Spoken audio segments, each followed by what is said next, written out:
আমিষের তরকারি তো অনেকভাবে খান, তবে নিরামিষটা এভাবে একবার খেয়ে দেখবেন। আমি তুরপি সবজি দিয়ে নিরামিষটা রান্না করেছি, যেটা খেতে কিন্তু দারুণ লাগে। নমস্কার বন্ধুরা, চলে এলাম রান্নাঘরে শর্মা কিচেনে। সবাইকে স্বাগত। আজ আমি নিরামিষ একটা রান্না করব, খেতে কিন্তু দারুণ লাগে। আপনারা ভিডিওটা দেখতে থাকুন। আমি গাছ থেকে তুরপি তুলে নিয়ে এলাম। আমরা তুরপি বলি, আবার তুরিও অনেকে বলে। আপনারা কে কি বলেন কমেন্টে জানাবেন। তাহলে চলুন রান্নাটা শুরু করা যাক। কিভাবে আমি এই তুরপিটা রান্না করি, খেতে যেটা খুবই স্বাদের হয়। আপনারা তো দেখতেই পেলেন, আমি গাছ থেকে তুরপি তুলে নিয়ে এলাম। আমরা কিন্তু তুরপি বলি, আপনারা কে কি বলেন জানি না। এই ছোট ছোট একটা বোটায় দুটো তিনটে করে হয়, একে তুরপি বলা হয়। আমি এভাবে খোসাটা ফেলে দিয়ে কেটে নিলাম, আর সম্পূর্ণটা আমি এভাবে কেটে নিই। নিরামিষ রান্না করব, খেতে কিন্তু দারুণ স্বাদের হয়। নিরামিষ দিনে এভাবে এই রান্নাটা খেয়ে দেখবেন কত স্বাদের হয়। সম্পূর্ণ তুরপিটা আমি কেটে নিয়েছি, আলুটা এভাবে কেটে নিয়েছি। আর দেখেন আমি মশলাটা নিয়েছি, 5 ফোড়ন, জিরে, আর এটা নিয়েছি ধনে, কাঁচা ঝাল, তেজপাতা আর একটু সরিষা বাটা। খুব সামান্য মশলা দিয়েই আমি রান্নাটা করব।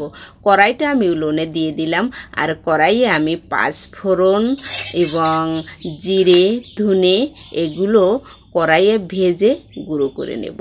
আমি প্রথমে ধনেটা দিলাম, তারপরে 5 ফোড়নটা দিলাম, দিয়ে একটু নাড়িয়ে চাড়িয়ে এটা যখন একটু ভাজা ভাজা হবে তখন জিরেটা দিব। জিরেটা প্রথমে দিলে কিন্তু পুড়ে যায়, তাই একটু পরে দিতে হয় জিরেটা। এখন আমি জিরেটা দিয়ে সুন্দর করে ভেজে নিলাম আমি। আর ভেজে আমি এটা আলাদাভাবে গুঁড়ো করে নিব।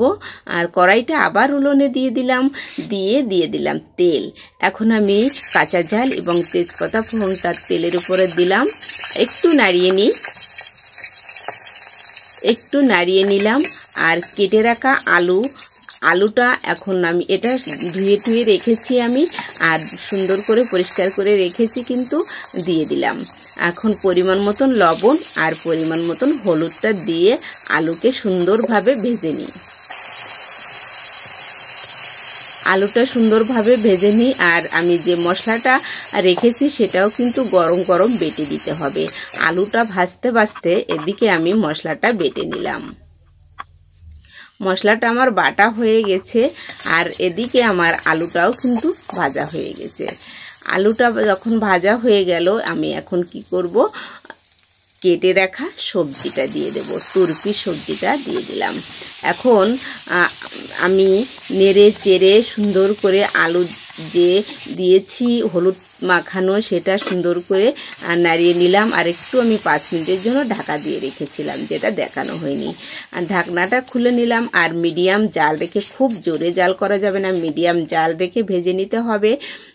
দেখেন এভাবেই রসটা টানিয়ে নিতে হবে। আমি একটু সময় নিয়ে মিডিয়াম জাল রেখে অনবরত নাড়াচাড়া করে ভেজে নিলাম।